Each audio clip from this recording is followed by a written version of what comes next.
하나님의 말씀 에베소서 5장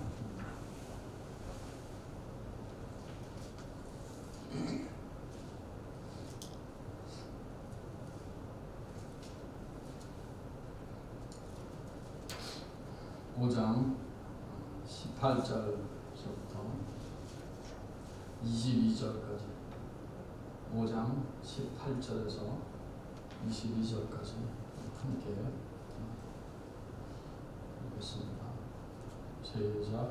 술 취하지 말라. 이는 방탕한 것이니 오직 성령으로 충만함을 받아 시와 찬송과 신령한 노래들로 서로 화답하며 너희의 마음으로 주께 노래하며 찬송하며 범사의 우리 주 예수 그리스도의 이름으로 항상 아버지 하나님께 감사하며 그리스도를 경외함으로 피차 복종하라. 아내들이여 자기 남편에게 복종하기를 주께 하듯 하라. 아멘.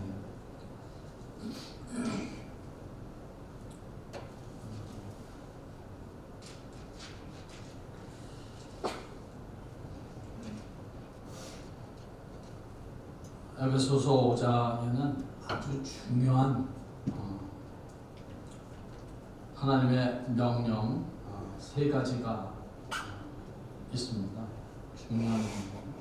첫째는 16절에 세월을 아끼라. 때가 악하니라. 세월을 아끼라 하는 말씀입니다. 두 번째는 오늘 18절에 읽었던 오직 성령으로 충만함을 받으라 하는 말씀이에요.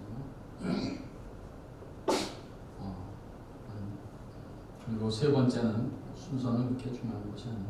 17절에 오직 주의 뜻이 무엇인가 이해하라.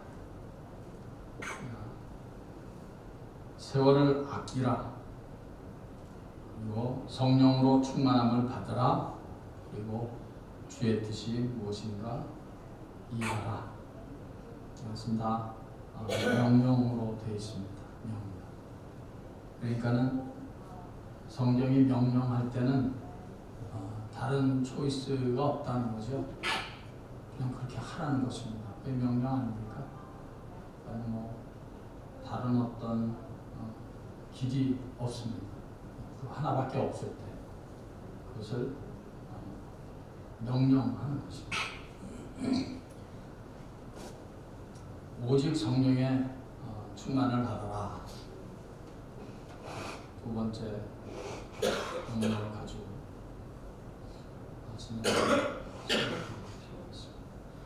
예수님의 제자들 가운데는 크게 세 가지 형태의 제자들의 모습을 볼 수가 있습니다. 지난주죠. 잠깐 말씀드렸던 것 같은데, 첫째는 가룟 유다와 같은 사람. 겉으로는 예수를 믿는 것 같지만 결코 예수를 믿지 않았던 사람. 그 사람이 가룟 유다 아닙니까? 예수님의 12 제자 가운데 한 사람이었으니까 적어도 겉으로는 완벽한 예수 믿는 사람이었습니다. 그것도 그 가운데서 예수님의 그 전도팀에 회계를 맡고 있었으니까 그 안에서도 신임을 받았던 사람은 가룟 유다. 어느 모로 봐도 가룟 유다는 예수를 잘 믿는 사람으로 보여진 그런 사람이었습니다. 그러나 안타깝게도 그는 결론적으로 보니까 예수를 믿지 않은 사람입니다. 저는 이렇게 생각합니다. 가룟 유다가 예수를 믿었는데 도중에 잘못돼서 예수를 안 믿었다. 저는 그렇게 생각하지 않습니다. 그는 처음서부터 예수를 믿은 적이 없습니다. 다른 말로 하면 예수의 생명이 그 가룟 유다 영혼에는 없었습니다.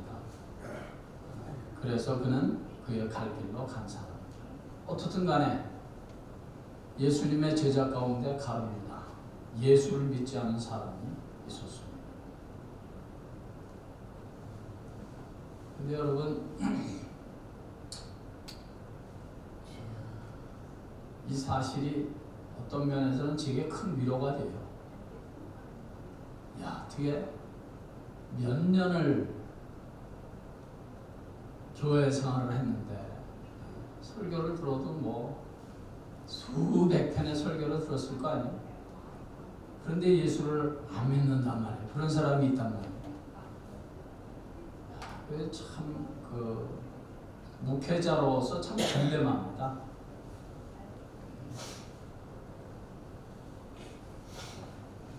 이제 그럴 때 목회자로서는 탁심되고 좌절되죠. 야, 내가 정말 도대체 어떻게 해야 저 영혼이 예수를 믿을까? 참 고민하고 답답하고 그렇게 되는데, 이렇게 예수님의 제자 가운데도 끝까지 예수를 믿지 않은 가룟 유다 같은 사람이 있었다라는 사실을 생각할 때, 예수님도 참 실망하고 좌절하고 낙심했겠구나 하는 생각이 들어서 좀 위로가 됩니다. 그런데 그런 위로가 무슨 소용이 있겠습니까? 그냥 어떻게 보면 자기 합리화 그런 거겠죠.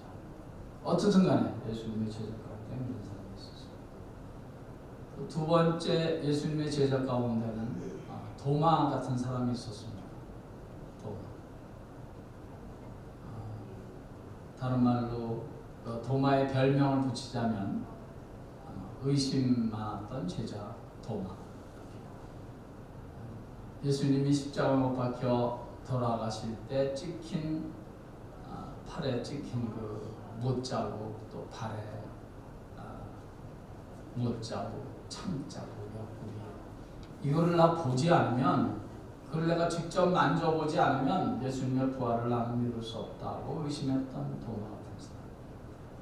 그러나 그런 예수님에게 우리 또 주님께서 찾아와 주셔서 직접 도마로 하여금 손에 못자국, 또 옆구리에 창자국 이거 만져보게 해주셔서 도마는 그 자리에서 예수를 비로소 믿게 됩니다. 3년 반이나 따라다녔지만 도마는 안 믿은 건 아니었을 텐데, 그 마지막 예수님을 보고 창자국, 못자국을 직접 만져보고 나서야 도마는 예수를 믿게 됩니다. 참 축복이죠. 뭐. 그렇게 해서라도 믿습니다. 우리 교회에서도 혹시 예수를 믿지 않는 사람이 있다면 우리가 그렇게라도 기도를 해야 되리라고 생각합니다. 어떤 방법으로든지 하나님께서 예수를 믿을 수 있도록 주님이 강권해 주시옵소서. 오늘 기도하실 때 꼭 그렇게 저와 함께 그렇게 기도해 주셨으면 좋겠습니다. 좌우간 도마 같은 제자가 있습니다. 세 번째는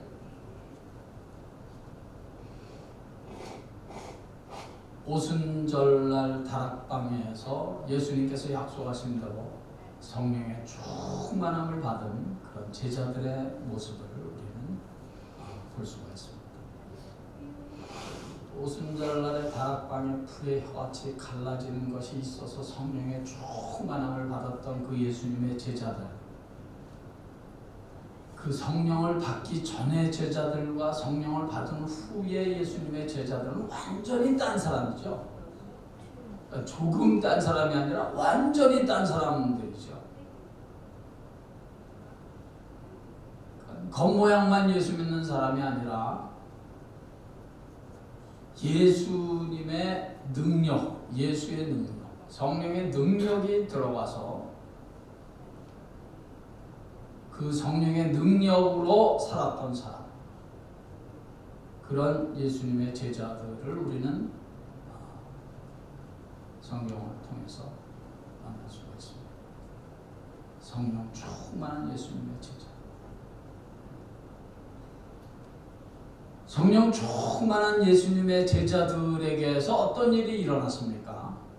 첫째는 그렇게 벌벌 떨고 로마 병정이 무섭고 두려워서 문 꽉꽉 잠그고 있었던 예수님의 제자들이 문을 확 차고 나왔습니다. 나와서 너희들이 죽였던 예수를 하나님이 이렇게 살리셨다. 우리가 그 예수님의 증인들이다. 특별히 베드로 같은 사람은 계집종 앞에서 3번씩이나 예수님을 부인했지만 성령 충만함을 받은 베드로는 이제 더 이상 그런 연약한 베드로가 아니었죠. 그렇게 외칩니다. 너희들이 죽인 예수를 하나님이 살리셔서 그가 부활하셨다. 십자가와 부활을 당당하게 외치는 예수님의 제자 베드로를 우리는 볼 수가 있습니다.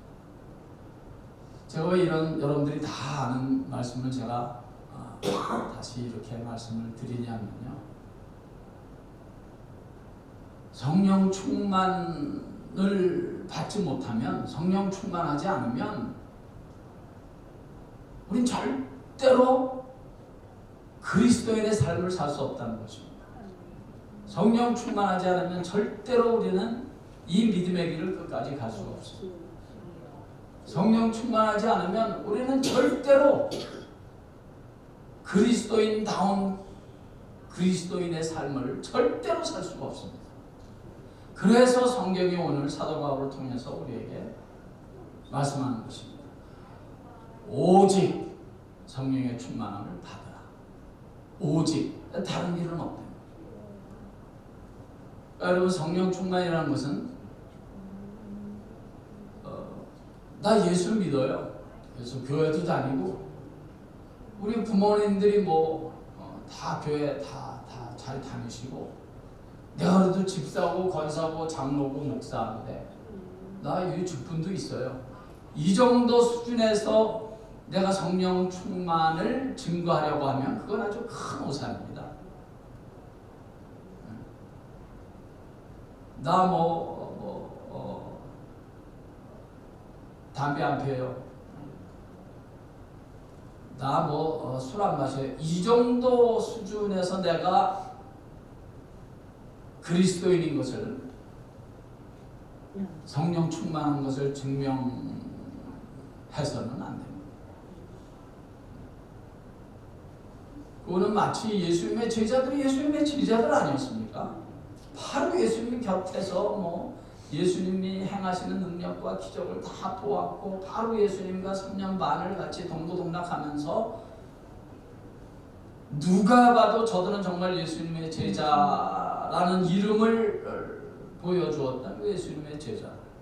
그러나 십자가 앞에서는 다 도망가버리고 아무도 없었잖아요. 그렇게 상황과 어떤 위기를 만났을 때 다 무너져버리는 그런 그리스도인 밖에는 될 수 없다는 사실, 이것이 절대로 남의 얘기가 아니다. 그래서 예수님께서 제자들에게 부활 승천하시면서 말씀하신 것입니다. 너희는 예루살렘을 떠나지 말고 기다려라. 그래서 성령을 받으려는 거예요. 성령을. 너희들이 성령을 받으면, 성령이 너에게 임하시면 너희가 권능을 받고, 그러니까 성령의 충만함을 받아야 권능을 받는다는 거예요. 이게 무슨 권능입니까?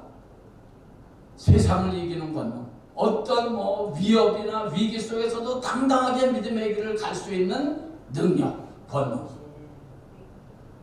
이전에 베드로를 위시한 제자들은 다 도망가 버렸잖아요. 그냥 계집종 앞에서도 예수님을 마지막엔 저주까지 하잖아요.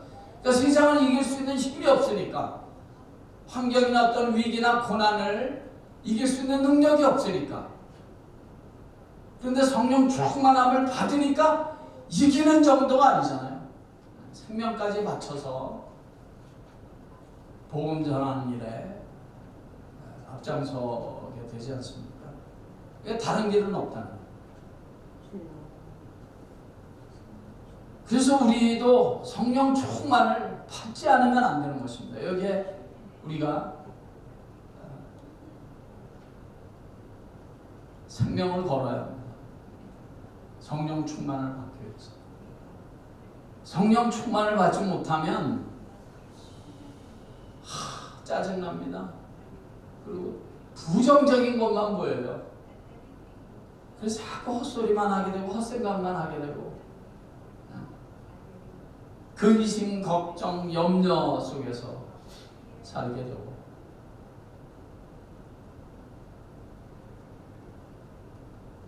성령 충만하지 못한 것은 절대로 그리스도인의 길을 갈 수가 없다 하는 것입니다.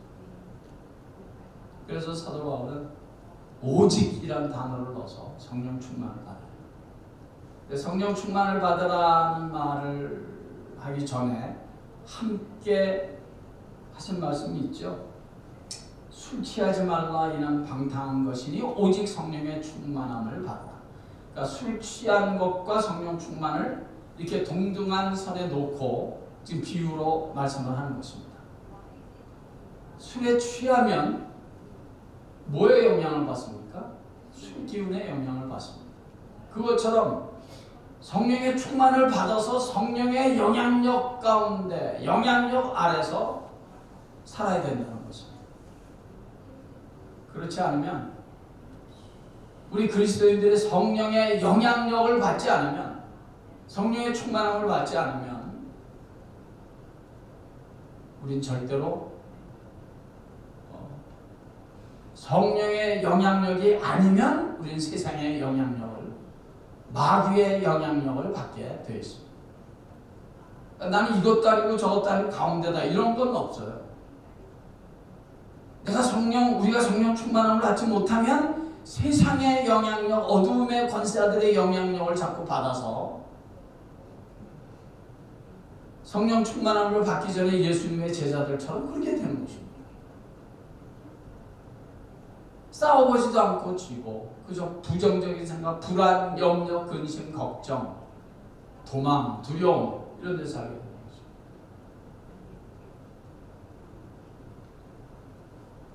그래서 우리는 성령의 충만함을 받아요. 저는 성령의 충만함을 얘기할 때마다 베드로의 이 사건을 생각을 하곤 합니다. 베드로가 예수님이 바다 위를 이렇게 걸어오시니까 베드로가 주여 나도 예수님처럼 바다 위를 걷게 하옵소서 오라 하니까 베드로가 뛰어들었습니다. 그들이 정말 그 갈릴리 그 광활한 바다 위를 걷는 것입니다. 이게 무슨 찬방 연못도 아니고 거의 바다 수준의 그 갈릴리 호수인데 가보진 못했지만 어마어마하게 넓으니까 바다라고 성경이 표현하기도 할 정도로 큰 바다. 그 바다 위를 걷는 거예요. 근데 걷다가 빠지기 시작합니다. 이유는 파도를 보고 파도 물결을 보고 겁이 확 나서 그 순간부터 빠지기 시작합니다. 그러니까 베드로가 갈릴리 바다 위를 걸어갈 수 있었던 그거, 바다 위를 걸을 수 있었던 그 상태를 저는 성령의 충만함이라고 보고 싶습니다. 그러니까 그때 베드로가 갈릴리 바다 위를 걸어갈 수 있었던 것은 이유는 딱 하나밖에 없죠. 베드로가 갑자기 무슨 중력이 없어진 투명인간이 된 것도 아니고 이유는 딱 하나예요. 베드로가 예수님만 보고 걸었다는 것입니다. 예수님만 보고 뛰어들었고 뛰어드는 다음에도 예수님만 보고 그는 걸어갈 수 있었습니다. 그는 오로지 예수 그리스도에게만 그의 시선을 집중시켰습니다. 그런데 어느 순간서부터 예수님에게만 향하고 있던 시선을 파도에 이렇게 돌리니까, 파도를 보기 시작하니까, 환경을 보기 시작하니까, 문제를 보기 시작하니까 그 순간 베드로는 무너지기 시작합니다. 맞으세요? 우리 꼭 잊지 않았으면 좋겠습니다. 성령 충만은 내 생각과 말하는 것과 듣는 것이 예수 그리스도에게만 몰두하고 집중하는 것입니다. 우리가 성령 충만할 때 우리는 절대로 파도 때문에, 환경 때문에 기죽지 않습니다. 우리의 가던 길에서 무너지지 않습니다. 성령 충만하지 못하니까 무너지는 겁니다. 빠지는 것입니다. 예수님만 바라보고 예수님으로만 생각하고 말하고 예수님으로만 의지하고 그분에게 집중하는 성령 충만함이 저와 여러분들에게 차오넘치기를 예수의 이름으로 간절히 축원합니다. 아버지 하나님, 우리에게 성령 충만함을 주시옵소서. 우리 HD 은혜교회 와서 예배드리는 당신 귀한 백성들, 성령 충만함을 주시옵소서. 오직 예수에게만 집중하게 하시고, 오직 예수만 바라보게 하시고, 오직 예수님의 말씀에만, 그리고 예수의 이름으로 기도하는 일에만 집중할 수 있게 하셔서 세상이, 환경이 그런 것에 미혹되지 않도록 아버지요, 성령의 충만함을 우리 모두에게, 제게 부어주시옵소서. 다른 길은 없는 줄 압니다. 오직 성령의 지배를 받고 통치를 받는 이 시간 되게 주시옵소서. 우리들의 기도를 그 성령님께 의지합니다. 아버지요, 성령의 충만함으로 우리가 기도해야 할 것이 무엇인지, 우리가 기도해야 될 바가 생각나서 그 기도에 사로잡힐 수 있도록, 집중할 수 있도록 은혜 베풀어 주시옵소서. 우리의 기도를 인도해 주시옵소서. 예수의 이름으로 기도하옵나이다.